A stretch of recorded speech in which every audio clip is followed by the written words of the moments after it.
제가 사는 동네에 우이천이라는 강보다 좁고 시내보다 좀 큰 개울이 있는데요.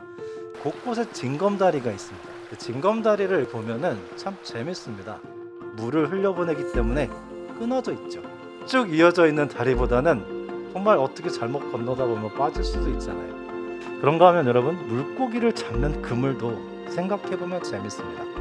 물고기를 잡아야 되는데 그물 사이에 틈이 왜 이렇게 많고 왜 이렇게 넓습니까? 근데 그물도 물을 빠져나가게 해야지 고기를 건져 올릴 수 있는 거잖아요. 징검다리로 개울을 건널 수 있고 그물로 물고기를 잡을 수 있듯이 하나님께서는 고난으로도 복을 주실 수 있다는 것을 욥은 깨달은 겁니다. 그래서 2절에 주께서는 못하실 일이 없사오며 무슨 계획이든지 못 이루실 것이 없는 줄 아오니 그랬어요. 종교개혁자 장깔뱅은 하나님을 아는 지식과 우리 자신을 아는 지식이 연결되어 있다고 했습니다. 그래서 욥은 고난을 통해서 놀라우신 하나님을 알게 되자 스스로의 정체성도 아주 풍요롭게 깨닫게 됩니다. 그러면 욥이 하나님 안에서 찾은 자신의 정체성은 어떤 모습이었을까요? 하나님을 직접 눈으로 보는 욥입니다. 내가 주께 대하여 귀로 듣기만 하였사오니 이제는 눈으로 주를 배움나이다. 욥은 지금까지 knowing about God이었습니다. 그러나 이제는 knowing God, 하나님을 직접 보아서 알게 되는 거죠. 여기서 하나님을 바라본다는 것은 인식 이상의 인식으로 인간의 이해와 상상을 넘어서 일하시는 하나님의 신비를 바라본다는 뜻이에요. 신비란 뭐냐면 유진 피터슨이 이렇게 멋지게 정의를 했습니다. 이해할 수 없지만 기대할 수 있는 미래가 신비라고 그랬어요. 우리는 고난 가운데 우리와 함께 계시고 고난을 통해 우리를 온전케 하시는 그 하나님의 일하시는 방식을 도무지 이해할 수 없습니다. 그건 이해의 반경을 넘어서요. 그러나 그 한복판에 있는 하나님의 은혜와 기적은 기대할 수 있습니다.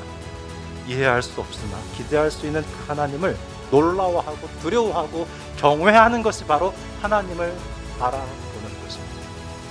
17절인데요. 욥이 늙어 나이가 차서 죽었더라. 이건 무슨 뜻을 의미할까요? 여러분, 사탄의 신학은요, 보상이 있어야 하나님을 믿는 신학이에요. 보상이 있고 까닭이 있는 신학이 사탄의 신학입니다. 그러나 하나님의 신학과 욥의 신학은요, 까닭 없는 신학이에요. 하나님과 거래하지 않는 신학입니다. 아무런 보상이 없어도 그저 하나님이 하나님이시기 때문에 하나님을 믿고 하나님이 하나님이시기 때문에 하나님을 사랑하는 아무 까닭 없는 보상 없는 그것이 바로 하나님의 신학이요 욥의 신학입니다.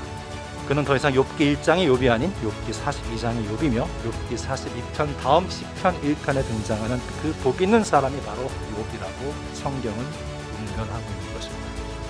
사랑하는 성도 여러분, 우리 인생에 때로 고난이 있습니다.